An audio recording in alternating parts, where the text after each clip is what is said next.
Episode 20. Masalah membesar. Para cowok-cowok yang baru menyadari bahwa ada keributan setelah Pak Jarod pun langsung mendekati Bu Nur dan Naila. Begitupun dengan yang lainnya. "Ada apa, Bu?" tanya Atlas.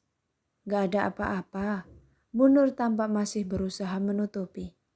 "Yang tadi itu siapa?" tanya Atlas lagi. "Itu Pak Jarod. Dia emang sudah dari lama ingin membeli kebun ini, bahkan jauh sebelum suami ibu meninggal. Dan barusan dia datang lagi untuk membujuk, tapi ibu gak mau ngejual." "Kenapa ibu diam aja sih, Bu? Dia itu juga cuma memaksa dan mengintimidasi, tapi juga sudah melecehkan Bu Nur. Harusnya ibu langsung lapor aja ke kepala desa atau ke polisi sekalian," ujar Naila yang membuat yang lainnya langsung menoleh padanya. Selain Naila, memang tidak ada yang menyaksikan tindakan pelecehan yang berlangsung beberapa detik tadi. Pak Jarod itu termasuk salah satu orang yang paling disegani di kampung ini. Selain kaya raya, dia juga pernah menjabat sebagai kepala desa. Berurusan dengan beliau hanya akan menambah-nambah masalah saja. Jelas Bu Nur. "Tapi kan ibu sudah Naila," potong Bu Nur. Ia tampak enggan meneruskan percakapan itu karena mengerti betul dengan resiko apa yang bisa terjadi.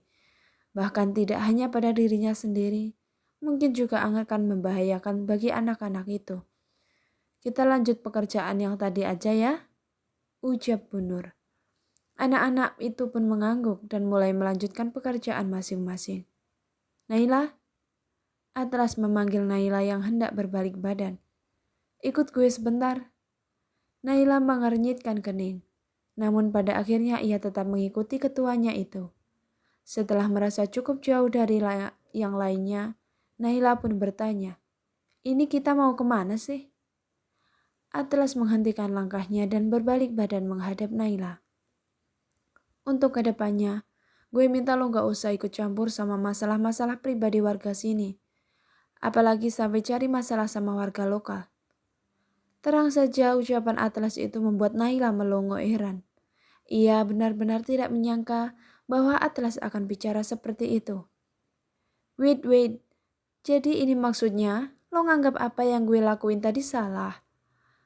Lo nggak kalau gue ngebela Bu Nur itu salah? Intinya kita harus bisa memposisikan diri sebagai tamu di sini. Lo paham inti permasalahannya nggak sih? Potong Naila. "Gue marah ke bapak-bapak tua itu bukan karena dia yang maksa Bu Nur untuk ngejual kebunnya, tapi karena dia udah ngelecehin Bu Nur, dan gue ngelihat itu pakai mata kepala gue sendiri. Sekalipun yang dilecehkan tadi itu bukan Bu Nur atau bukan di tempat ini, gue akan tetap bereaksi yang sama. Ini soal harga diri sesama perempuan. Cara lo nanggepin masalah ini barusan, kayak aja lo membela pelaku pelecehan. Gue gak mau lo kenapa-kenapa nantinya." Hening beberapa saat, melihat Naila yang turut terdiam, barulah Atlas menyadari bahwa ia telah mengucapkan sesuatu yang di luar kendalinya. "Gue gak membenarkan apa yang dilakukan bapak-bapak itu tadi. Tapi reaksi lo tadi bisa membuat masalah ini jadi membesar untuk kedepannya. Gue cuma pengen kita semua merasa nyaman selama berada di desa ini. Gue harap lo paham." Usai berucap demikian, Atlas pun langsung berlalu pergi. Naila masih mematung di tempatnya berdiri, dadanya kembang-kembis menahan emosi. Kelakuan Pak Jarod ditambah tanggapan Atlas barusan benar-benar membuat ia ingin memaki-maki semua orang. "Engkau bagai air yang jernih di dalam bekas yang berdebu." Fatir yang sedang melantunkan tembang lawas Melayu di beranda rumah Bu Nur tiba-tiba terkejut melihat Meira yang kembali ke posko sambil menangis. Di belakangnya, Salsa dan Luna mengikuti dengan wajah yang tegangnya. "Kalian kenapa?" tanya Fatir khawatir. Ia menyusul masuk ke dalam rumah. Yang lainnya turut kaget melihat Meira yang menangis dan langsung masuk ke dalam kamar. "Tadi waktu kami beli jajanan di jalan, ada 3 orang bapak-bapak yang mencegat kami. Salah satunya adalah bapak yang datang ke kebun tadi siang," Salsa menjelaskan. Atlas langsung berdiri dari tempat duduknya. "Mereka ngelakuin apa?" Mereka marah-marah ke kami, apalagi ngancam-ngancam juga. Pokoknya ucapannya sangat mengintimidasi sampai-sampai Mira nangis karena ketakutan. Terang Salsa lagi. Dan ia juga nanyain tentang teman kami yang belagu, yang sok berani-berani melawannya di kebun tadi siang. Salsa melirik pada Naila yang baru keluar dari kamar mandi dan masih sibuk mengusap-ngusap rambutnya yang basah dengan handuk. Kenapa lo ngelirik gue kayak gitu? Naila tersinggung dengan lirikan Salsa yang sinis. Lo nyalain gue. Salsa memutar tubuhnya menghadap Naila.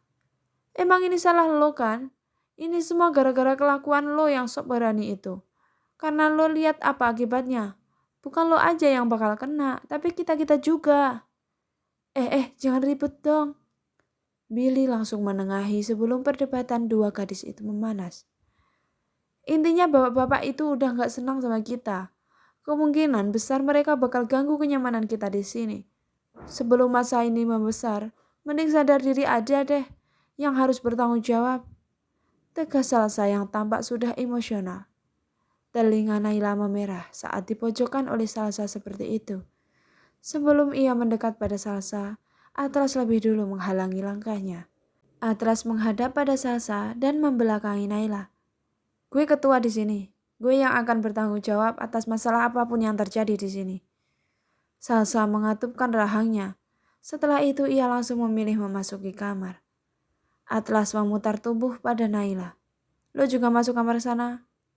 Bola mata Naila memanas menatap tatapan Atlas yang dingin. Naila tahu jika masuk ke kamar, ia akan melanjutkan perdebatan dengan Salsa.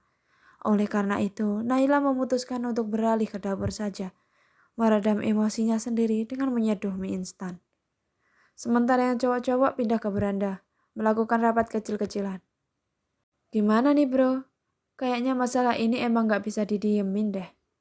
Ujar Yuda. Kasihan yang cewek-cewek jadi gak nyaman dan merasa takut kalau mau pergi kemana-mana. Apalagi kalau si bapak-bapak itu ngelakuin hal yang aneh-aneh lagi. Kan malah jadi bahaya nantinya. Kita temuin aja deh tuh bapak-bapak sekarang. Ucap Fatir. Jadi kesal juga nih gue. Sok jago aja lo. Kalau ternyata dia punya bodyguard banyak gimana? Mampus tuh langkaring lo langsung dipatah-patahin sama mereka. Timpal Billy. Mending kita lapor ke kepala desa aja Atlas. Usulnya kemudian. Atlas terdiam beberapa menit mempertimbangkan usulan teman-temannya itu. Besok gue akan nemuin kepala desa. Ucapnya kemudian. Sementara itu dari dalam kamarnya, Bu Nur diam-diam menguping percakapan anak-anak itu. Thank you for watching. See you in the next video. Bye-bye.